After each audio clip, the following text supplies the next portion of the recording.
നേതാവിന്റെ രാഷ്ട്രീയം. Co-presented by Berger Paints, 100 years of trust. Powered by ICL FinCorp. ICL FinCorp, the intelligent choice. Educational partners, IBIS Group of Educational Institutions. ഇനി കണ്ണടച്ചല്ല, കണ്ണ് തുറന്ന് സ്വപ്നം കാണാം. IBISലൂടെ Indian Institute of Commerce, Lakshya. Join Indian Institute of Commerce, Lakshya. 21ാം വയസ്സിൽ life is സെറ്റിൽ. മുതിർന്ന കോൺഗ്രസ് നേതാവും കോൺഗ്രസ് പ്രവർത്തക സമിതി അംഗവുമായ ശ്രീ AK ആന്റണി ന്യൂസ് 18 കേരളത്തോടൊപ്പം ചേരുകയാണ്. സ്വാഗതം ശ്രീ AK ആന്റണി. ഇതിപ്പോൾ ഇത്തവണ ഈ ലോക്സഭാ തിരഞ്ഞെടുപ്പ് എന്ന് പറയുന്നത് നിർണായകമായ ഒന്നാണ് എന്ന് താങ്കൾ തന്നെ പറഞ്ഞ കാര്യമാണ്. ഒരു ഡു ഓർ ഡൈ സിറ്റുവേഷനാണ് ഉള്ളതെന്ന്. പക്ഷേ ഈ ഡു ഓർ ഡൈ സിറ്റുവേഷനിലും ഫലങ്ങളെല്ലാം വരുന്നത് കോൺഗ്രസിനെതിരാണ്, അല്ലെങ്കിൽ ഇന്ത്യ സഖ്യത്തിനെതിരാണ്. എല്ലാ സർവേകളും പറയുന്നത് മോദിക്ക് 3ാമത്തെ ടേമാണ്. ഇത് വിഷമിപ്പിക്കുന്നുണ്ടോ? ഇല്ല. കാരണം തിരഞ്ഞെടുപ്പ് പ്രഖ്യാപിക്കുന്ന സമയത്ത് ഇന്ത്യക്ക് 400 സീറ്റാണ് പറഞ്ഞത്. കഴിഞ്ഞ 2 ആഴ്ചയായിട്ട് അതിവേഗം സിറ്റുവേഷൻ മാറുകയാണ്. 2 ആഴ്ചയെ മാറിയിട്ടുണ്ട്. കഴിഞ്ഞ ലോക്സഭാ ഇലക്ഷനിൽ കർണാടകത്തിൽ കോൺഗ്രസിന് 1 സീറ്റാണ് കിട്ടിയത്. കാരണം ഭൂരിപക്ഷം സീറ്റുകൾ കോൺഗ്രസിന് കിട്ടാൻ പോവുകയാണ്. തെലങ്കാന കോൺഗ്രസ് ഇല്ലായിരുന്നു, അവിടെയും ഭൂരിപക്ഷം സീറ്റുകൾ കോൺഗ്രസ്സാണ്. മഹാരാഷ്ട്ര എല്ലാ സർവേയും സമ്മതിക്കുന്നുണ്ട്. മഹാരാഷ്ട്രയിൽ ഞങ്ങളുടെ മുന്നണി ഗണ്യമായ ഒരു ശക്തിയായിട്ട് മാറിയിട്ടുണ്ട്. ബീഹാർ, മധ്യപ്രദേശിലും രാജസ്ഥാനിലും കഴിഞ്ഞ ലോക്സഭാ ഇലക്ഷനിൽ അതേ വിജയം ആവർത്തിക്കാൻ BJP കഴിയില്ല. അപ്പോൾ BJPയുടെ ആദ്യത്തെ പ്രതീക്ഷ കുറച്ച് കുറഞ്ഞിട്ടുണ്ട്.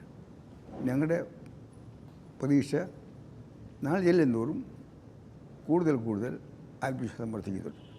എന്താണ് അങ്ങനെ പ്രതീക്ഷ വരുത്തക്ക രീതിയിലുള്ള എന്ത് മുന്നേറ്റം ഈ തെരഞ്ഞെടുപ്പ് പ്രചാരണത്തിൽ കാഴ്ചവെക്കുവാനായിട്ട് ഇന്ത്യ സഖ്യത്തിന് കഴിഞ്ഞിട്ടുണ്ട്? ഒന്നാമത്തെ കാര്യം എന്ന് പറയുന്നത്, ഈ ഇന്ത്യ മുന്നണി എന്ന് പറയുന്നത് തന്നെ ഇത് പലർക്കും പല ഐഡിയോളജി, പല ആശയങ്ങൾ ഉള്ള പാർട്ടികളാണ്. ചില സംസ്ഥാനങ്ങളിൽ അവർ എതിരായിട്ട് മത്സരിക്കുമ്പോൾ ഈ നാഷണൽ ലെവലിൽ നോക്കുമ്പോൾ യോജിപ്പ് പ്രകടമാക്കുന്നു. ഉദാഹരണത്തിന് കേരളത്തിൽ തന്നെ ശരിയാണല്ലോ, CPM-ഉമായിട്ട് കോൺഗ്രസിന് ശത്രുതയാണ്, തിരിച്ചും അങ്ങനെ തന്നെയാണ്, വിഘടിച്ച് മത്സരിക്കുന്നു. പക്ഷേ അത് ദേശീയ തലത്തിൽ വരുമ്പോൾ ഒരു സഖ്യത്തിൻ്റെ രൂപത്തിലേക്ക് വരുന്നു. ഇതിനെ ഏത് രീതിയിലാണ് നമുക്കത് പറഞ്ഞ് മനസ്സിലാക്കി കൊടുക്കാൻ പോലും ബുദ്ധിമുട്ടില്ല. 2004 UP വന്നപ്പോൾ ചിത്രം തന്നെയാണ്. ഇപ്പോൾ ലെഫ്റ്റ് പാർട്ടികളും കോൺഗ്രസും ഏറ്റുപെട്ട് മത്സരിക്കുകയല്ലേ? ഇല്ല, അവിടെ വന്നപ്പോൾ ഒന്നിച്ചു. ഈ സാഹചര്യങ്ങളാണ് ആൾക്കാർ ഒഴിപ്പിക്കുന്നത്. പിന്നെ ഒരു കാര്യം ഉണ്ടായത്, അത് കേന്ദ്ര ഗവൺമെൻറ് സംഭാവനയാണ്. മോദി ഗവൺമെൻറ് സംഭാവനയാണ്. ഒരു ഇലക്ഷൻ പ്രഖ്യാപിച്ചപ്പോൾ 2 മുഖ്യമന്ത്രിമാരെ ജയിലിലാണ്. 2 മുഖ്യമന്ത്രിമാരെ ED ഇലക്ഷൻ തൊട്ടടുത്ത് വെട്ടയാടി ജയിലിലാക്കിയിരിക്കുകയാണ്. ഇവരുടെ കേസ് സാധാരണഗതിയിൽ ഇലക്ഷൻ സ്റ്റേഷൻ ഉണ്ടാകുക വേറെ കാര്യം. ഇലക്ഷൻ കാലത്ത് 2 മുഖ്യമന്ത്രിമാർ ജയിലിൽ. പക്ഷേ അതിലൊരു കാര്യം, ഒരെണ്ണം അരവിന്ദ് കെജ്രിവാളിൻ്റെ കാര്യമാണ്. പ്രതിപക്ഷ പാർട്ടികളെ എല്ലാം വേട്ടയാടുന്നു. പക്ഷേ ഈ അരവിന്ദ് കെജ്രിവാളിൻ്റെ കാര്യം പറയുമ്പോൾ, അരവിന്ദ് കെജ്രിവാളിനെ ED നോട്ടമിട്ടു ജയിലിലാക്കി എന്ന് പറയുമ്പോൾ അവിടെ ആ അഴിമതി ആദ്യമായിട്ട് തുറന്നു കാട്ടിയത് കോൺഗ്രസ് ആണ്. അപ്പോൾ ഇന്ന് തന്നെ പ്രധാനമന്ത്രി നരേന്ദ്രമോദി പറയുന്നുണ്ടായിരുന്നു കോൺഗ്രസിന് ഈ അന്വേഷണ ഏജൻസികളുടെ കാര്യത്തിൽ ഇരട്ടത്താപ്പാണെന്ന്. ഇന്നത്തെ പ്രസംഗത്തിൽ അദ്ദേഹം പറഞ്ഞതാണ്. ചില സംസ്ഥാനങ്ങളിൽ കോൺഗ്രസ് പറയുന്നു കേന്ദ്ര ഏജൻസികൾ വരട്ടെ എന്ന്, മറ്റിടങ്ങളിൽ പറയുന്നു വേണ്ട, അവർ വേട്ടയാടുകയാണ്. കേന്ദ്ര ഏജൻസികൾ അവർക്ക് തെളിവുകളുണ്ടെങ്കിൽ അവർക്ക് ആൾക്കാരെ പിടികൂടാൻ ആവശ്യം.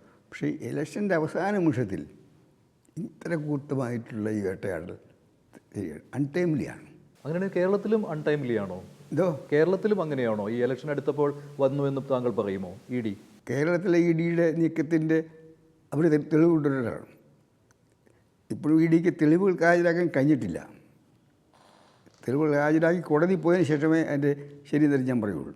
അല്ല, കേരളത്തിൽ ഇപ്പോൾ ED അന്വേഷണം നടക്കുന്നുണ്ട്. അത് ഏറ്റവും പ്രധാനപ്പെട്ടത് മുഖ്യമന്ത്രിയുടെ മകൾക്കെതിരെയാണ്. അത് വേണോ വേണ്ടയോ? അവർ അന്വേഷിച്ച് കുറ്റപത്രം സമർപ്പിച്ചില്ല. അതിനുശേഷം ഞാൻ അഭിപ്രായം പറയാൻ പറ്റത്തില്ല. പക്ഷെ അന്വേഷിക്കേണ്ട ഒന്നുണ്ടോ? അങ്ങനെയുണ്ടോ ശ്രീ AK ആന്റണി? ഇപ്പോൾ ഈ ഘട്ടത്തിൽ, തെരഞ്ഞെടുപ്പ് ഘട്ടത്തിലാണെങ്കിൽ വൈരം തീർക്കുകയാണെങ്കിൽ ഡൽഹിയിൽ അരവിന്ദ് കെജ്രിവാളിനെതിരെ തീർക്കുന്ന വൈരം ഇവിടെ കേരളത്തിൽ മുഖ്യമന്ത്രി പിണറായി വിജയനെതിരെയും ED തീർക്കുന്നുണ്ടോ, വേട്ടയാടുന്നുണ്ടോ? എൻ്റെ തോന്നുന്നു ഞാൻ പറയാം, കേരളത്തിൽ ഒരിക്കലും കടിക്കാൻ പോകുന്നില്ല, കുറയ്ക്കുകയുള്ളൂ. പിന്നെ രണ്ടാമതൊരു കാര്യം പറയാം, രാഷ്ട്രീയക്കാരെ ഞാൻ എതിർക്കും, പക്ഷേ രാഷ്ട്രീയക്കാരുടെ കുടുംബത്തെ ഞാൻ ആക്രമിക്കുന്നതിനല്ല. അതെൻ്റെ ഒരു സംസ്കാരമാണ്, എനിക്കത് ഇഷ്ടമില്ല. രാഷ്ട്രീയത്തിലുള്ള നേതാക്കളെയും അവരുടെ ബന്ധുക്കളെയും രാഷ്ട്രീയത്തിൽ ഇറങ്ങിയാൽ അമ്പ് കൊള്ളാൻ ബാധ്യസ്ഥരാണ്. വീട്ടിൽ സ്വസ്ഥമായിരിക്കുന്ന ഒരു അറ്റാക്ക് ഞാൻ ആഗ്രഹിക്കുന്നില്ല.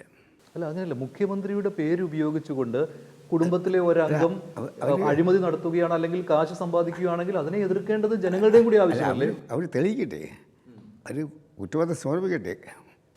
ഞാൻ ചോദിച്ച ഒന്നേ ഉള്ളൂ. ഇപ്പോൾ ഈ ഘട്ടത്തിൽ എന്നെപ്പോലൊരാൾ, പ്രത്യേകിച്ച് ഇത്തരം കാര്യങ്ങളിൽ വ്യത്യസ്തമായ സ്റ്റാൻഡ് സ്വീകരിക്കുന്നത് എന്നെപ്പോലൊരാൾ ഇപ്പോഴൊരു അഭിപ്രായം പറയാൻ ആഗ്രഹിക്കുന്നില്ല. ഇപ്പോൾ പ്രധാനമന്ത്രി നരേന്ദ്രമോദി കേരളത്തിൽ വന്നപ്പോൾ ഏറ്റവും ശക്തമായിട്ട് പ്രചാരണം നടത്തിയത് മുഖ്യമന്ത്രിക്കെതിരെയാണ്. സ്വാഭാവികമായിട്ടും അത് സംഭവിക്കുകയും ചെയ്യും. അങ്ങനെയാണ്. അതിൽ അദ്ദേഹം ഊന്നി പറഞ്ഞ കാര്യം ഈ കരുവന്നൂരിലെ ബാങ്ക് തട്ടിപ്പും പിന്നെയുള്ളത് ഈ പറയുന്ന മുഖ്യമന്ത്രിയുടെ ഈ മാസപ്പടി, മുഖ്യമന്ത്രിയുടെ മകളുടെ മാസപ്പടി ഈ കേസിനെ കുറിച്ചും ഉള്ളതായിരുന്നു. അത് താങ്കൾ വിശ്വസിക്കുന്നുണ്ടോ? എന്തിന് പ്രധാനമന്ത്രി നരേന്ദ്രമോദി ഇപ്പോൾ ഈ കാര്യങ്ങൾ പറയുന്നു? ഇത് കുരയ്ക്കുള്ളൂ, അതിനപ്പുറത്ത് പോകത്തില്ല. എന്തുകൊണ്ട്? അങ്ങനെ കുരയ്ക്കുകയുള്ളൂ എങ്കിൽ അതിനൊരു തെളിവ് വേണമല്ലോ. അവിടെ ഒരു തെളിവ് വേണമല്ലോ. കാരണം തെളിവ് ഇതൊന്നും തെളിയിക്കാൻ പറ്റുന്ന കാര്യങ്ങളില്ല. ഈ നമ്മുടെ ഗവൺമെൻറ് ഇരിക്കുമ്പോൾ നമ്മൾ പലപ്പോഴും എല്ലാ ചർച്ചകളും നേരെയല്ല. ചിലപ്പോൾ ട്രാക്ക് 1, ട്രാക്ക് 2 പല തലങ്ങൾ ചർച്ച. ഇപ്പോൾ BJPയെ സംബന്ധിച്ചിടത്തോളം മുഖ്യ ശത്രു കോൺഗ്രസ്സാണ്. BJPയുടെ നമ്പർ 1 ശത്രു മാത്രമല്ല, കോൺഗ്രസ് മുക്ത ഭാരതമാണ് അവരുടെ ലക്ഷ്യം. അതിന് ഓരോ സംസ്ഥാനങ്ങളും ഓരോ സ്ട്രാറ്റജി സ്വീകരിക്കുന്നുണ്ട്. കേരളത്തിൽ അവർക്കറിയാം, പ്രധാനമന്ത്രി പല പ്രാവശ്യം വന്നു പോയെങ്കിലും BJPക്കാർക്കറിയാം, പ്രധാനമന്ത്രിക്കും അറിയാം, കേരളത്തിൽ BJP അക്കൗണ്ട് തുറക്കത്തില്ല. 20 സീറ്റിലും BJP തോക്കും. BJPക്ക് സീറ്റ് കിട്ടാൻ പോകുന്നില്ല.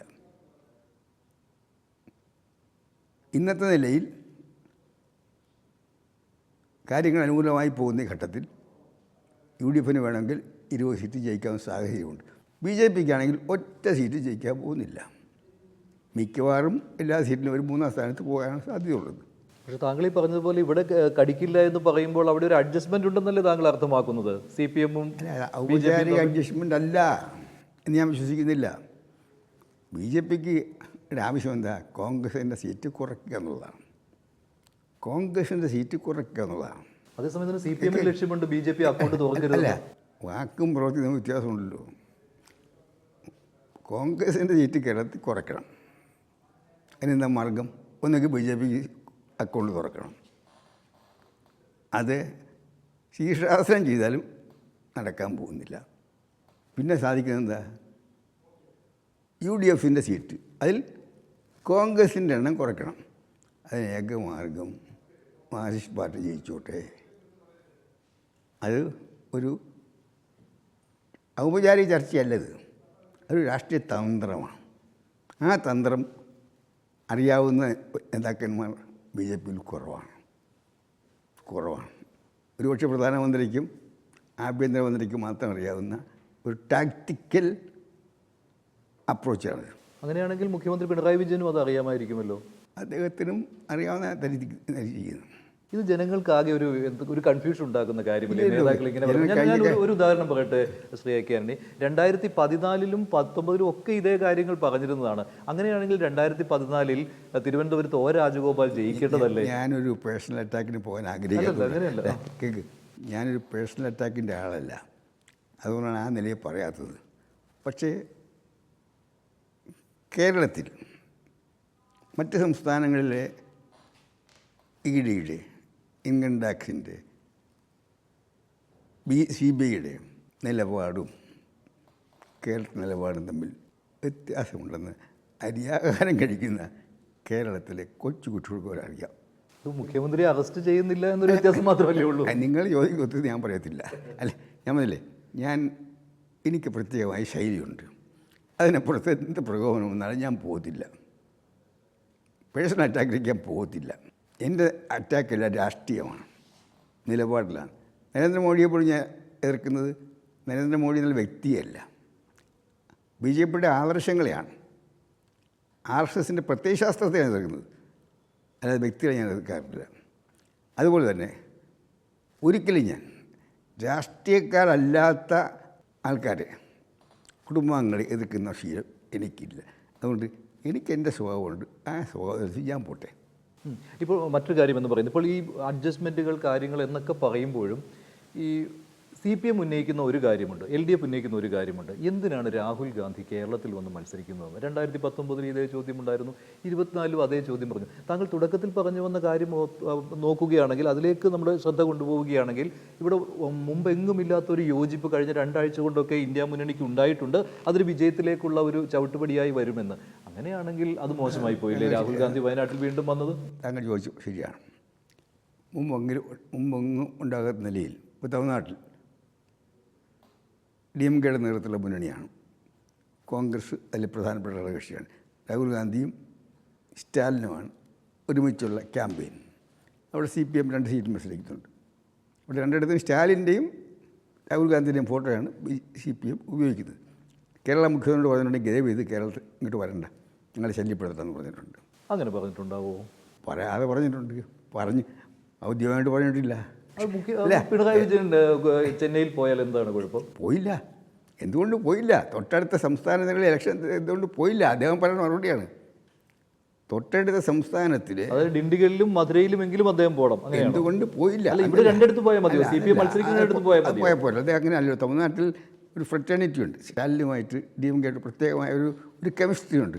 എന്തുകൊണ്ട് പോയില്ല? അതിന് ഉത്തരം അദ്ദേഹമാണ് പറയുന്നത്, ഞാനല്ല. പോയില്ല എന്ന് സത്യമാണ്. അപ്പോൾ അങ്ങനെ പറയും. അല്ല, ഞാൻ പറയട്ടെ, അതിൽ താങ്കളുടെ നിരീക്ഷണം എന്താണ്? എന്തുകൊണ്ട് പോയില്ല എന്നുള്ളതാണ്. അവിടെ കാരണം CPMൻ്റെ കാൻഡിഡേറ്റ്സ് മത്സരിക്കുന്ന സ്റ്റാലിൻ്റെയും രാഹുൽ ഗാന്ധിയുടെയും ഫോട്ടോ വെച്ചിട്ടാണ്.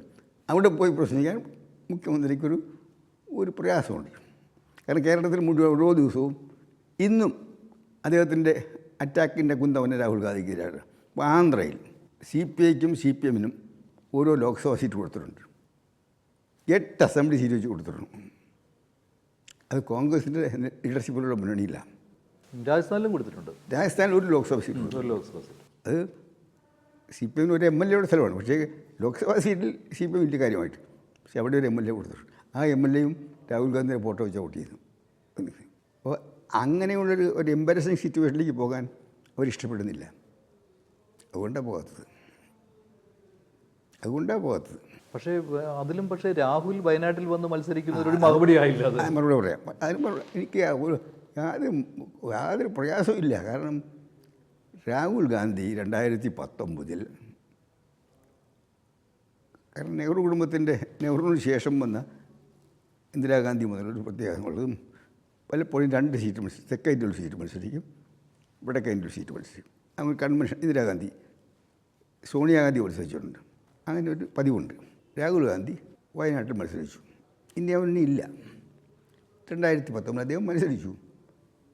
അദ്ദേഹത്തിനൊരു 4 ലക്ഷത്തിലേറെ വോട്ട് ഭൂരിപക്ഷം നൽകി. അഭൂതപൂർവമായ പിന്തുണ. വയനാട്ടുകാർ അദ്ദേഹത്തെ ഒരു വാത്സല്യപൂർവ്വം അവരൊരാളായിട്ട് സ്വീകരിച്ചു. ചെയ്യേണ്ടിയിരുന്നത് LDF വയനാട് സീറ്റ് രാഹുൽ ഗാന്ധിക്ക് വിട്ടുകൊടുക്കേണ്ടതായിരുന്നു. അല്ല, അതെങ്ങനെ സാധ്യമാവും? കേരളത്തിൽ LDF UDF നേരിട്ട് ഏറ്റുമുട്ടുമ്പോൾ ഇന്ത്യ മുന്നണിയുടെ ഔദ്യോഗികമായ ലീഡർഷിപ്പ് ഇല്ലെങ്കിലും ഇന്ത്യ മുന്നണി പാർട്ടികളെല്ലാം ആൾ ഇന്ത്യ തലത്തിൽ അംഗീകരിച്ചിരിക്കുന്ന നേതാവ് രാഹുൽ ഗാന്ധിയാണ്.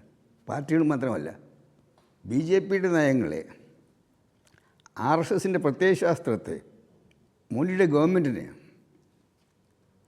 പലതരത്തിലുള്ള പീഡനം ഉണ്ടായിട്ടും ഇന്നും RSSൻ്റെ പ്രത്യയശാസ്ത്രത്തെ, BJPയുടെ നിലപാടുകളെ, പ്രധാനമന്ത്രിയുടെ നിലപാടുകളെ നിരന്തരമായി ഒരു ഒരു തരത്തിലുള്ള ഭയപ്പാടില്ലാതെ എതിർക്കുന്ന പോരാളിയായിട്ട് ഇന്ത്യയിലെ BJP എതിർക്കുന്നവർ കാണുന്ന ഏറ്റവും വലിയ പടത്തവൻ രാഹുൽ ഗാന്ധിയാണ്. പക്ഷേ BJPയുടെ നേരിട്ട് മത്സരിക്കാൻ രാഹുലിന് പേടിയാണ്. രാഹുൽ ഗാന്ധി പറഞ്ഞിട്ടുണ്ടല്ലോ, പാർട്ടി പറഞ്ഞാൽ ഞാൻ അമേത്തി മത്സരിക്കുന്നു പറഞ്ഞിട്ടുണ്ടല്ലോ. അത് എന്തിനാണ് അതിന് ഇത്ര കൺഫ്യൂഷൻ? അമേഠിയിലെ ഒരു സ്ഥാനാർത്ഥിയെ പ്രഖ്യാപിക്കാൻ എന്തിനാണ്? അമേത്തി 5ാം റൗണ്ടിലുള്ള ഇലക്ഷൻ ശരിയാണ്. പക്ഷേ എന്തിനാണ് ഇത്ര ചോദ്യം? മറ്റു സ്റ്റേറ്റിൽ ഓരോരോ ഇൻസ്റ്റാൾമെൻ്റായിട്ട് പാസ്സായിക്കൊണ്ടില്ല. ഇപ്പോഴും എല്ലാ സ്ഥലത്തും സ്ഥാനാർത്ഥി പ്രഖ്യാപിച്ചിട്ടില്ല. ഇന്ന് രാഹുൽ ഗാന്ധി പറഞ്ഞിട്ടുണ്ട്, പാർട്ടി പറഞ്ഞാൽ അമേത്തി മത്സരിക്കുന്നു പറഞ്ഞിട്ടുണ്ട്. അല്ല, പാർട്ടിക്ക് പറയാൻ ഇത്ര താമസം എന്തിനാണ്? നിങ്ങൾ സംശയിക്കേണ്ട. റായ്ബറേലിയിലും അമേഠിയിലും നെഹ്റു കുടുംബത്തിലെ ഒരാളെങ്കിലും മത്സരിക്കും, സംശയം വേണ്ട. അതായത് ഒന്ന് രാഹുൽ പ്രിയങ്ക, ഇവർ രാഹുൽ അമേഠിയിലും പ്രിയങ്ക റായ്ബറേലിയിലും. ഞാൻ പറയാം, ആ തീരുമാനം രണ്ടും അവർക്കാണ് വിട്ടുകൊടുത്തത്. ഇന്ന് രാഹുൽ ഗാന്ധി പറഞ്ഞു പാർട്ടിയിൽ പറഞ്ഞേക്കാന്ന്. അപ്പോൾ നിങ്ങൾ കാത്തിരിക്കുക. നിങ്ങൾ 5ാം റൗണ്ടേ അവിടെ നോട്ടിഫിക്കേഷൻ. ഒരു സംശയം ചോദിച്ചോട്ടെ, കേരളത്തിലെ ഇലക്ഷൻ കഴിഞ്ഞാൽ അതിൻ്റെ പിറ്റേ ദിവസം പ്രഖ്യാപിക്കും, അങ്ങനെയാണോ? കാരണം വയനാട്ടിലും അതിനു മുമ്പേ ഒരു കൺഫ്യൂഷൻ വേണ്ട. അങ്ങനെയല്ലല്ലോ, വയനാട്ടിൽ എല്ലാവർക്കും അറിയാം. രാഹുൽ ഗാന്ധി അമേഠിയിൽ മത്സരിച്ചപ്പോഴാണ് അതിലും മത്സരിച്ചത്, എന്നിട്ടും ജയിപ്പിച്ചു. ഞങ്ങൾ ചരിത്രത്തിലെ ഏറ്റവും കുറച്ച് സീറ്റായി എത്ര മത്സരിക്കും, 300 സീറ്റുണ്ട്. കാരണം ഇന്ത്യ മുന്നണി ഉണ്ടാക്കാൻ വേണ്ടി ഏറ്റവും കൊണ്ട് വിട്ടുവീഴ്ച ചെയ്ത കോൺഗ്രസ് ഉണ്ടാക്കാൻ വേണ്ടി. പക്ഷേ ഇത്രമാത്രം വിട്ടുവീഴ്ച കോൺഗ്രസ് ചെയ്യുമ്പോഴും മറ്റു പാർട്ടികൾ കോൺഗ്രസിനോട് അങ്ങനെ ഒരു അനുഭാവ നിലപാട് സ്വീകരിക്കുന്നു എന്ന് താങ്കൾക്ക് ഉറപ്പിച്ച് പറയാൻ കഴിയുമോ? ഉദാഹരണത്തിന് കേരളത്തിൽ എപ്പോഴും അറ്റാക്ക് വരുന്നത് കോൺഗ്രസിന് നേരെയാണ്. അവിടെ തന്നെയാണ് താങ്കൾ പറയുന്നത് CPM-ഉം BJP-യും തമ്മിൽ ആരൊക്കെയോ അറിഞ്ഞുള്ള ഒരു ഇടപാട് നടക്കുന്നുണ്ട്. ഇടപെടാൻ ഞാൻ പറഞ്ഞില്ലല്ലോ, എന്തോ ഒരു അഡ്ജസ്റ്റ്മെന്റ് ഞാൻ പറഞ്ഞില്ലല്ലോ. അഡ്ജസ്റ്റ്മെന്റ് ഞാൻ പറഞ്ഞില്ലല്ലോ. പക്ഷേ ഒരു ടാക്ടിക്കൽ അപ്രോച്ച്, തന്ത്രപരമായ എന്തൊക്കെയോ അണിയറിയിൽ നടക്കുന്നുണ്ട്. പക്ഷെ അത് കൃത്യമായിട്ട് നേതാക്കൾ പറഞ്ഞ് ബോധ്യപ്പെടുത്തണം, ഇങ്ങനെ നടക്കുന്നുണ്ട്, അത് ഇന്ന ആളുകളാണ് അതിന് പിന്നിലുള്ളത്, ഇന്ന മണ്ഡലങ്ങളിലാണ് അതുള്ളത് എന്ന് എന്തുകൊണ്ട് പറയാൻ പറ്റുന്നില്ല? കേന്ദ്ര ഗവൺമെൻറ്റിൽ ഒരുപാട് വർഷം മന്ത്രിയായിരുന്നാണ്. ഏറ്റവും പ്രധാനപ്പെട്ട ഡിഫൻസിൽ 7 വർഷവും വിദേശ രാജ്യങ്ങളുടെ ബന്ധങ്ങളിൽ എല്ലാ ചർച്ചകളും നടക്കുന്നത് ഡയറക്റ്റല്ല, ചിലത് ട്രാക്ട് 1, ട്രാക്ട് 2, ട്രാക്ട് 3 ഇങ്ങനെ പലതരത്തിലുള്ള ബന്ധങ്ങളാണ്. അതാണ് ഇതിലിവിടെ നടക്കുന്നത്. അങ്ങനെയാണെങ്കിൽ ഈ ED അന്വേഷണം കാണിച്ചുകൊണ്ടുള്ള ഒരു പേടിപ്പെടുത്തൽ നടക്കുന്നുണ്ട്, അതിന് മുഖ്യമന്ത്രി വശംവദനായിട്ടുണ്ട് എന്നാണോ? ഞാൻ പറഞ്ഞില്ലല്ലോ. ഞാൻ പറയാത്ത എന്നെക്കൊണ്ട് പറയിപ്പിക്കുന്നതിനാണ്. ഞാൻ പറയാൻ ആഗ്രഹിക്കുന്നത് ചില കാര്യങ്ങൾ ഞാൻ പറയത്തില്ല. താങ്കൾ ഡിഫൻസ് മിനിസ്റ്ററുടെ കാര്യം പറഞ്ഞതുകൊണ്ടാണ്. ഈ ഇടയ്ക്ക് ചില ദല്ലാൾമാർ വന്ന് പറഞ്ഞ ആരോപണം ഉന്നയിക്കുന്നുണ്ട്. അങ്ങനെയുള്ള കാര്യങ്ങളൊക്കെ ഈ സമയത്ത് കൊണ്ടുവരുമ്പോൾ അതിൻ്റെ പിന്നിലും ഇത്തരത്തിലുള്ള ടാക്ടിക്കലായിട്ടുള്ള ചില മൂവ്മെന്റുകൾ ഉണ്ടാകില്ലേ? ഞാൻ അതിന് മറുപടി പറയാൻ ആഗ്രഹിക്കുന്നില്ല. പക്ഷെ ഒരു തെരഞ്ഞെടുപ്പ് സമയമാണ്. ഞാൻ മറുപടി പറയാൻ ആഗ്രഹിക്കുന്നില്ല. ആ മകനുമായി ബന്ധപ്പെട്ട കാര്യങ്ങൾ 9 നടത്തിയ പ്രസ് കോൺഫറൻസിൽ പറഞ്ഞൊഴിച്ചിട്ട് അതിനപ്പുറത്ത് പറയാൻ ആഗ്രഹിക്കുന്നില്ല. ഇത് മകനുമായിട്ട് മാത്രമല്ല, താങ്കളുമായിട്ട് ബന്ധപ്പെട്ടതെന്ന് പറയുമ്പോൾ അത് കോൺഗ്രസുമായിട്ട് ബന്ധപ്പെട്ടതാണ്. ഇപ്പം മറുപടി പറയാൻ ആഗ്രഹിക്കുന്നില്ല. അതിൻ്റെ പേരിൽ ആകാശത്ത് ഇടിഞ്ഞു വീഴാൻ പോകുന്നില്ല. ഞാൻ കരുതുന്നില്ല. അങ്ങനെ ചില ആളുകൾ ഈ ടാക്ടിക്കൽ മൂവ്മെന്റ് നടത്തിക്കൊണ്ടിരിക്കുന്നുണ്ട്. അതിന് ഞാൻ പറയാത്തത് എൻ്റെ പേര് പറയണ്ടല്ലോ. എനിക്കൊരു പ്രത്യേക ശൈലിയുണ്ട്. അത് ജീവിതത്തിൻ്റെ തുടക്കം മുതൽ ആ ശൈലിയുണ്ട്. ഈ ജീവിതത്തിൻ്റെ സായാഹ്നത്തിൽ ആ ശൈലി മാറ്റാൻ ഞാൻ ആഗ്രഹിക്കുന്നില്ല.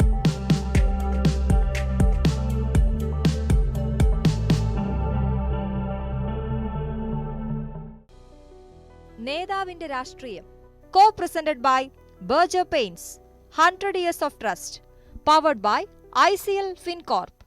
ICL FinCorp, the intelligent choice. Educational partners IBIS Group of Educational Institutions. ഇനി കണ്ണടച്ചല്ല, കണ്ണ് തുറന്ന് സ്വപ്നം കാണാം. IBIS-ലൂടെ Indian Institute of Commerce, Lakshya. Join Indian Institute of Commerce, ലക്ഷ്യ.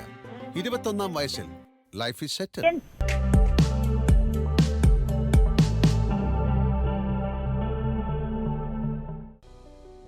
നേതാവിന്റെ രാഷ്ട്രീയം co-presented by Berger Paints 100 years of trust, powered by ICL FinCorp. ICL FinCorp, the intelligent choice. Educational partners IBIS Group of Educational Institutions. ഇനി കണ്ണടച്ചല്ല, കണ്ണ് തുറന്ന് സ്വപ്നം കാണാം. IBIS-ലൂടെ Indian Institute of Commerce, Lakshya. Join Indian Institute of Commerce, Lakshya. 21ാം വയസ്സിൽ life is സെറ്റിൽ. ഇപ്പോൾ കേരളത്തിൽ വലിയ ചർച്ചാ വിഷയമായ ഒരു കാര്യമുണ്ട്. ഈ ക്രൈസ്തവ വോട്ടുകൾ എങ്ങോട്ട് ചായുമെന്ന് കുറേ മാസങ്ങളായിട്ട് നടക്കുന്ന കാര്യമാണ്. ഇപ്പോൾ ക്രിസ്മസ് ദിനത്തിലെ പ്രധാനമന്ത്രി നരേന്ദ്രമോദിയുടെ സൽക്കാരം, അവിടെയൊക്കെ തുടങ്ങി ഇങ്ങോട്ട് വരുന്ന ഒരുപാട് ചർച്ചകൾക്ക് അത് വഴിവെക്കുന്നുണ്ട്. അങ്ങനെ വരുമ്പോൾ ഈ കോൺഗ്രസിന് UDF-ന് പരമ്പരാഗതമായി കിട്ടിക്കൊണ്ടിരിക്കുന്ന ഒരു ബെൽറ്റാണല്ലോ ഇത് ക്രൈസ്തവ വോട്ടുകൾ എന്ന് പറയുന്നത്. അതിൽ ചില വിള്ളലുകൾ ഉണ്ടാകും എന്നുള്ള രീതിയിലുള്ള ചർച്ചകളെ താങ്കൾ എങ്ങനെയാണ് കാണുന്നത്? എനിക്കതിൻ്റെ വിശദാംശങ്ങൾ അറിയത്തില്ല. പക്ഷേ എൻ്റെ ഒരു വിശ്വാസം, കേരളത്തിലെ മുസ്ലിം ക്രിസ്ത്യൻ ന്യൂനപക്ഷങ്ങൾ അവർ BJP കൂട്ടിയെത്തില്ല, എനിക്ക് ഉറപ്പാണ്. അതെങ്ങനെ ഉറപ്പിച്ച് പറയാൻ കഴിയും? ഇത് മണിപ്പൂരിൽ നൂറുകണക്കിന് ദേവാലയങ്ങൾ നശിപ്പിക്കുകയും അവിടെ ഇപ്പോഴും ഇലക്ഷൻ നടക്കുക ഇപ്പോഴും സംഘർഷമാണ്. ഇതെല്ലാം അറിയാവുന്ന ആൾക്കാർ ഇന്നലെ പ്രൈം മിനിസ്റ്റർ ഇത്ര പ്രാവശ്യം വന്നു പോയിട്ടുണ്ട്. മണിപ്പൂരിനെ കുറിച്ച് വാക്ക് പറയുന്നുണ്ടോ? ഇതൊക്കെ അവർ സ്വാധീനിക്കത്തില്ലേ? ഉണ്ടെന്നല്ലേ. സഭാ നേതൃത്വം അങ്ങനെ ചിന്തിക്കുന്നില്ല എന്ന് തോന്നുന്നു. മണിപ്പൂരിനെ മറക്കുമോ? എനിക്ക് തോന്നുന്നില്ല. മണിപ്പൂർ സംഭവങ്ങൾ അങ്ങനെ പെട്ടെന്ന് മറക്കുമെന്ന് ഞാൻ വിചാരിക്കുന്നില്ല. അങ്ങനെയാണെങ്കിൽ കേരള സ്റ്റോറി പോലെയുള്ള സിനിമകളൊക്കെ പ്രദർശിപ്പിക്കുന്നതിൽ ഒരു മടിയും സഭകൾ കാണിക്കുന്നില്ല, പ്രത്യേകിച്ച് കത്തോലിക്ക സഭ. അത് ചിലർ കാണിച്ചു, അവരുടെ നിർഭാഗ്യമായി ഇപ്പോൾ. കാരണം തെരഞ്ഞെടുപ്പ് അടുത്തപ്പോൾ മതസ്പർദ്ധ ഉണ്ടാക്കാനുള്ള BJPയുടെ കെണിയിൽ ചിലർ പെട്ടുപോയി, നിർഭാഗ്യമാണ്. പക്ഷേ അതിനുശേഷം സഭാ നേതൃത്വത്തിനെ നിയന്ത്രിച്ചിട്ടുണ്ട്, അപ്പോൾ തന്നെ നിയന്ത്രിച്ചിട്ടുണ്ട്. ഇപ്പോൾ ഇങ്ങനത്തെ കെണികൾ വെക്കുമ്പോൾ അത് അറിഞ്ഞ് പ്രവർത്തിക്കുന്ന ഏറ്റവും പ്രധാനപ്പെട്ട പാർട്ടി കോൺഗ്രസ് ആണ്. അങ്ങനെയാണല്ലോ CAA-ക്കെതിരെ ശക്തമായ നിലപാട് കോൺഗ്രസ് സ്വീകരിച്ചത്. പക്ഷേ നിർഭാഗ്യവശാൽ പ്രകടന പത്രികയിൽ ഒരിടത്ത് പോലും CAA എന്ന് പറയുന്നില്ല. പക്ഷെ അതല്ലേ പരമമായ ആവശ്യം. പ്രകടന പത്രിക പറഞ്ഞിരിക്കുന്നത് കഴിഞ്ഞ 10 വർഷമായി BJP ഗവൺമെൻറ് പാസ്സാക്കിയിട്ടുള്ള പാർലമെൻറ്റിൽ ചർച്ചയില്ലാത്ത പാസ്സാക്കുന്ന നിയമങ്ങൾ ഞങ്ങളെല്ലാം അതിനെക്കുറിച്ചെല്ലാം പുനഃപരിശോധന നടത്തുമെന്നാണ് പറയുന്നത്. ഒരിക്കൽ പോലും മതം ഒരു ഘടകമല്ല. അപ്പോൾ ഇന്ത്യൻ ഭരണഘടന ക്ലിയറാണ്. ഇന്ത്യൻ ഭരണഘടനയിൽ സിറ്റിസൺഷിപ്പ് മതത്തിൻ്റെ അടിസ്ഥാനത്തിലല്ല. അങ്ങനെയാണെങ്കിൽ CAA ഞങ്ങൾ ഭരണത്തിൽ വന്നാൽ റദ്ദാക്കും എന്ന ഒറ്റ വാചകത്തിൽ എന്താണ് സംശയം ചോദിച്ചാൽ പറഞ്ഞത്? ഞങ്ങൾ അധികാരത്തിൽ വന്നാൽ CAA റദ്ദാക്കുമെന്ന് രാഹുൽ ഗാന്ധി വരെ പറഞ്ഞിട്ടുണ്ട്. പ്രകടന പത്രികയിലില്ല. പ്രകടന പത്രികയിൽ പറയേണ്ട കാര്യമില്ലെന്ന് ഞങ്ങൾ കരുതുന്നു. കാരണം ഞങ്ങൾ പറഞ്ഞു ആവർത്തിച്ച് പറഞ്ഞു, ഞങ്ങളെ നയിക്കുന്നത് ഡോക്ടർ അംബേദ്കർ ഡ്രാഫ്റ്റ് ചെയ്ത ഭരണഘടനയാണെന്ന് പറയും. ഭരണഘടനയിലെ ആർട്ടിക്കിൾ 5 മുതൽ 12 വരെ സിറ്റിസൺഷിപ്പിനെ കുറിച്ചാണ്. അതിൽ മതം ഇല്ല. അതല്ലാതെ വടക്കേ ഇന്ത്യയിൽ ഇത് പറയുന്നതിനൊപ്പം തന്നെ മൃദു ഹിന്ദുത്വ സമീപനം എന്നുള്ള ഒരു തന്ത്രം, അത് ടാക്ടിക്കൽ, താങ്കൾ നേരത്തെ പോലെ ആ ടാക്ടിക്കൽ ആയിട്ടുള്ള കാര്യങ്ങൾ വടക്കേ ഇന്ത്യയിൽ പ്രയോഗിക്കേണ്ടി വരും എന്നതല്ലേ? ഹിന്ദുത്വ എന്നുള്ള വാക്കിനോട് യോജിപ്പില്ല. ഇവിടെ ക്രിസ്ത്യാനിക്ക് പള്ളിയിൽ പോകാം, മുസ്ലിമിന് മോസ്കിൽ പോകാം, ഹിന്ദു അമ്പലത്തിൽ പോയി കുരുതി തൊട്ടാൽ അത് മൃദു ഹിന്ദുത്വമെന്ന് പറയുന്ന മാർസിസ്റ്റുകാരുടെ ആക്ഷേപത്തിൽ എനിക്ക് യാതൊരു കുലുക്കുമില്ല. ഈ രാജ്യത്തെ ഭരണഘടന വഹിക്കുന്നത് എല്ലാ ജനവിഭാഗങ്ങൾക്കും അവർക്ക് ഇഷ്ടമുള്ള മതം സ്വീകരിക്കാം. കോൺഗ്രസിൻ്റെ കുറിച്ച് പറയുന്നത്, കോൺഗ്രസ് എല്ലാ മതങ്ങളുടെയും എല്ലാ സമുദായങ്ങളുടെയും ആചാരങ്ങളെ ബഹുമാനിക്കുന്ന ഒരു പാർട്ടിയാണ്. അല്ലാതെ മാർസിസ്റ്റുകാർ പറയുന്നത് പോലെ ഞാൻ പലപ്പോഴും അപ്പുറത്തേക്ക് പോകുന്നില്ല. മാർസിസ്റ്റ് പാർട്ടിക്ക് ഓരോ ഇലക്ഷനും ഓരോ സ്ട്രാറ്റജിയാണ്. ഈ ഇലക്ഷൻ എന്താണ് അവർ 87 ഇലക്ഷൻ സ്ട്രാറ്റജി എന്തായിരുന്നു നിങ്ങൾക്കറിയാമല്ലോ. 87 ഇലക്ഷൻ സ്ട്രാറ്റജി മുക്രിയുള്ള പെൻഷൻ, ശരീഅത്ത്, 4 പെണ്ണ് കെട്ടാൻ, ഇഷ്ടം പോലെ മൊഴി ചൊല്ലാൻ ഞങ്ങൾ അനുവദിക്കില്ല, ശരീഅത്ത് ഞങ്ങൾ റദ്ദാക്കും എന്നുള്ളതാണ്. 91 സദാം ഹുസൈനും ജോർജ് ബുഷുമായി. കഴിഞ്ഞ ലോക്സഭാ ഇലക്ഷൻ വന്നപ്പോൾ ശബരിമല സവർണരെയും അവരുടെ തമ്മിൽ ഭിന്നിപ്പിക്കാൻ ശ്രമിച്ചു. അങ്ങനെ ഞങ്ങൾ സമുദായങ്ങളെ തമ്മിൽ ഭിന്നിപ്പിക്കുന്ന പാർട്ടി അല്ല. അങ്ങനെയാണെങ്കിൽ അങ്ങനെ ഒരു CPM-ഉമായിട്ട് എങ്ങനെ വിശ്വസിച്ച് ദേശീയ തലത്തിൽ കൈകോർക്കാൻ കഴിയും? കേരളത്തിലെ CPM വേറെ, ദേശീയ തലത്തിലെ CPM വേറെ. അങ്ങനെ 2 പാർട്ടിയാണ് അല്ലല്ലോ. രണ്ട് സമീപനമായിപ്പോയി. നിർഭാഗ്യവശാണ്. ഇപ്പം തന്നെ തമിഴ്നാട്ടിൽ കൈകോർക്കുന്നില്ലേ, ആന്ധ്രയിൽ കൈകോർക്കുന്നില്ലേ, രാജസ്ഥാനിൽ കൈകോർക്കുന്നില്ലേ, ബീഹാറിൽ കൈകോർക്കുന്നില്ലേ, ബംഗാളിൽ കോൺഗ്രസ് CPM ഒരുമിച്ചല്ലേ, ത്രിപുരയിൽ ഒരുമിച്ചല്ലേ. പിണറായി വിജയൻ ഇല്ലാത്ത CPM ആണ് കോൺഗ്രസ്. ത്രിപുരയിൽ CPM-ന് വേണ്ടി പ്രിയങ്ക ഗാന്ധി വോട്ട് പിടിക്കാൻ പോയി. ഇന്ത്യൻ രാഷ്ട്രീയത്തിൽ ഇടതുപക്ഷത്തിന് പ്രസക്തി ഉണ്ട്. ഇടതുപക്ഷത്തെ പൂർണ്ണമായി ഇല്ലായ്മ ചെയ്ത രാഷ്ട്രീയം നല്ലതല്ല. ഇന്ത്യൻ രാഷ്ട്രീയത്തിൽ ഇടതുപക്ഷത്തിന് ഒരു പ്രത്യേക സ്ഥാനമുണ്ട്. ഇന്ത്യ മുന്നണി അധികാരത്തിൽ വന്നാൽ ആ അധികാരത്തിൽ വരുന്ന ആ മുന്നണിയിൽ ഇടതുപക്ഷത്തിന് പ്രത്യേകമായ ഒരു സ്ഥാനമുണ്ട് എന്നാണ് ഞങ്ങൾ വിശ്വസിക്കുന്നത്. അതായത് കോൺഗ്രസും CPM-ഉം ഒന്നിച്ച് ഭരിക്കുന്ന ഒരു സർക്കാർ അത് കേന്ദ്രത്തിൽ ഉണ്ടാകും, അത് താങ്കൾ ആഗ്രഹിക്കുന്നു? ഒന്നിച്ച് ഭരിക്കണ അല്ല, അങ്ങനെയാണല്ലോ, ക്യാബിനറ്റിൽ പോലും ഉണ്ടാവുമല്ലോ. അല്ല, അത് അവരാ തീരുമാനിക്കണം. കാരണം 2004 അവരെ ക്ഷണിച്ചതാണ്.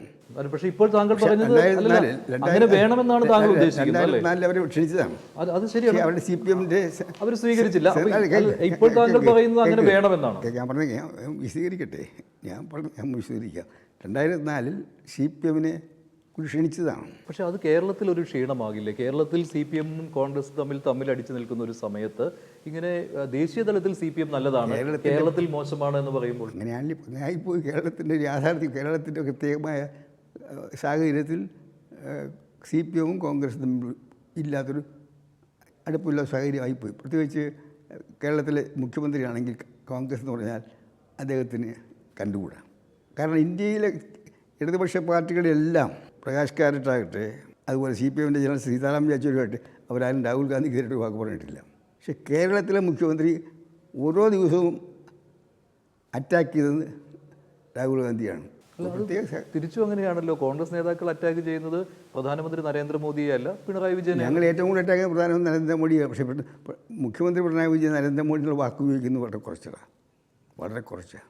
നിങ്ങൾ നോക്ക് തിരിച്ചും പറയുന്നുണ്ട്. അല്ല, നിങ്ങൾ മുഖ്യമന്ത്രി പറയുന്നത് അങ്ങനെയാണ്. അല്ല, പ്രധാനമന്ത്രിക്കെതിരെ കോൺഗ്രസ് നേതാക്കൾ ഒന്നും പറയുന്നില്ല, സംസ്ഥാന സർക്കാരിനെതിരെയാണ്. ഞാൻ സംസാരിച്ചതിൽ ഏറ്റവും ആദ്യം ആൾക്കാരെ സംസാരിച്ചത്. പക്ഷേ ലോക്സഭാ തെരഞ്ഞെടുപ്പിലും സംസ്ഥാന സർക്കാരിനെ വിലയിരുത്താറുണ്ട്. തീർച്ചയായിട്ടും വിലയിരുത്തണമല്ലോ. കാരണം 8 വർഷമാകാൻ പോകുന്നു ഈ ഗവൺമെൻറ്. അടുത്ത മെയ് മാസത്തിൽ 8 വർഷമാകാൻ പോവാണ്. LDF വന്നോട്ടെ എല്ലാം ശരിയാക്കുമെന്ന് പറഞ്ഞാൽ ഒന്നാണ്. കേരളം നശിപ്പിച്ചില്ലേ, തകർത്ത് കളഞ്ഞില്ലേ. അങ്ങനെയാണെങ്കിൽ ഏറ്റവും കൂടുതൽ എതിർക്കപ്പെടേണ്ടത് മുഖ്യമന്ത്രി പിണറായി വിജയനാണ്, സംസ്ഥാന സർക്കാരാണ് കേന്ദ്ര സർക്കാരിനേക്കാൾ. അതിന് കേരള ഗവൺമെൻറ്റിൻ്റെ 8 വർഷത്തെ ഭരണം തീർച്ചയായിട്ടും ഈ ഇലക്ഷനിൽ പ്രധാന ചർച്ചാ വിഷയമാകും. അപ്പോൾ ഈ ഒരു ആവേശം ഉൾക്കൊള്ളാൻ താങ്കളും ഇപ്പോൾ ശ്രമിച്ചുകൊണ്ടിരിക്കുകയാണല്ലോ. താങ്കൾ ഒരുപാട് സംസാരിക്കുന്നുണ്ട് ഇക്കാര്യത്തെക്കുറിച്ച്. പക്ഷേ ഒരു തെരഞ്ഞെടുപ്പ് പ്രചാരണത്തിലേക്ക് ഇറങ്ങുവാൻ താങ്കളുടെ മനസ്സ് ആഗ്രഹിക്കുന്നുണ്ടാവും അല്ലേ? ഞാൻ നടന്നുകൊണ്ട് നിങ്ങൾ കണ്ടില്ലേ? താങ്കളവിടെ ഉണ്ടായിരുന്നല്ലോ. അവിടുന്ന് ഞാൻ ഇങ്ങോട്ട് നടന്നുകൊണ്ട് കണ്ടല്ലോ. എൻ്റെ മനസ്സാഗ്രഹിക്കുന്ന പോലെ ശരീരം നീങ്ങുന്നില്ല. പക്ഷേ ഈ പത്തനംതിട്ട അത് താങ്കളെ ബുദ്ധിമുട്ടിപ്പിക്കുന്നുണ്ടോ? എൻ്റെ മകൻ BJP പോയപ്പോൾ എനിക്ക് വലിയ ഷോക്കായിരുന്നു, വലിയ ഷോക്കായിരുന്നു 1 മാസത്തോളം. പക്ഷേ ആ ഷോക്ക് ജീവിതത്തിലുണ്ടാകുന്ന ഏത് ഷോക്കും പൊരുത്തപ്പെടുള്ളൂ. ഇപ്പോൾ ഞാൻ പൊരുത്തപ്പെട്ടു. മകൻ BJP, ഞാൻ കോൺഗ്രസ്, BJP നേതാവ്, ഞാൻ കോൺഗ്രസ് നേതാവ്. അതുകൊണ്ട് അധ്യായം തീർന്നു. അദ്ദേഹം ഒരു സ്ഥാനമാനം മോഹിച്ചു പോയ ആളാണെന്നാണോ താങ്കൾ ഇപ്പോഴും കരുതുന്നത്? ചർച്ചയ്ക്ക് തയ്യാറല്ല. ഞാൻ അതിനെക്കുറിച്ച് എൻ്റെ അഭിപ്രായം 9-ാം തീയതി പറഞ്ഞു. റണ്ണിങ് കമൻറ്റിക്ക് ഞാനില്ല. പക്ഷെ കോൺഗ്രസ് വിട്ട് മറ്റു പാർട്ടികളിലേക്ക് പോകുന്ന ഒരു ട്രെൻഡായി മാറുന്ന ഒരു കാലമാണിത്. ആ പോകുന്നവരെല്ലാം സ്ഥാനമാനങ്ങൾക്ക് വേണ്ടിയാണെന്ന് പറഞ്ഞാൽ അത് ശരിയാകുമോ? ഒരു ദൗർഭാഗ്യകരമായ ട്രെൻഡാണ്. ഇത്തവണ കഴിഞ്ഞ 2 ആഴ്ചയായി നിങ്ങൾ ശ്രദ്ധിക്കുകയാണെങ്കിൽ BJP വിട്ട് ധാരാളം പേര് കോൺഗ്രസിലേക്ക് വന്നുകൊണ്ടിരിക്കുകയാണ്. അതിനർത്ഥം അവിടെ കാര്യങ്ങളെല്ലാം പന്തിയല്ലെന്ന് ആൾക്കാർക്ക് ബോധ്യം വന്നിട്ടുണ്ട്. അങ്ങനെയാണെങ്കിൽ അനിൽ ആന്റണിയും തിരികെ കോൺഗ്രസിലേക്ക് വരുമെന്ന് താങ്കൾ പ്രതീക്ഷിക്കുന്നുണ്ടോ? ആദ്യം പറഞ്ഞല്ലോ, ഇറ്റ്സ് ഓവർ. പക്ഷേ ക്ലോസ്. ഇപ്പോൾ പുള്ളി ഒരു BJP ലീഡറാണ്. ഈ BJP, ഞാൻ കോൺഗ്രസ്. അച്ഛനും മകനും കുടുംബം വേറെ, രാഷ്ട്രീയം വേറെ. പക്ഷേ AK ആന്റണിയുടെ മകൻ എന്നുള്ള ഇമേജ് അദ്ദേഹത്തെ അവിടെ സഹായിക്കും. MLA എൻ്റെ നിലപാട് കുടുംബം വേറെ, രാഷ്ട്രീയം വേറെ. ഇനി ആ ചർച്ച ചെയ്യാനില്ല. പക്ഷേ ക്ലോസ് ചാപ്റ്റർ. ശരിയാണ്. നന്ദി ശ്രീ AK ആന്റണി. ഇത്രയും ബുദ്ധിമുട്ടുള്ള ഒരു സമയത്ത് പോലും താങ്കൾ ഇത്രയും സമയം ഞങ്ങളോടൊപ്പം ചെലവഴിച്ചു. നന്ദി.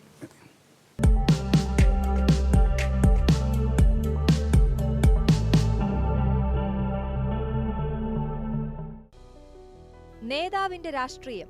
Co-presented by Berger Paints, 100 years of trust. Powered by ICL FinCorp. ICL FinCorp, the intelligent choice. Educational partners. IBIS Group of Educational Institutions. ഇനി കണ്ണടച്ചല്ല, കണ്ണ് തുറന്ന് സ്വപ്നം കാണാം. IBIS-ലൂടെ Indian Institute of Commerce, Lakshya. Join Indian Institute of Commerce, Lakshya. 21-ാം വയസ്സിൽ life is സെറ്റിൽ. ഏറെ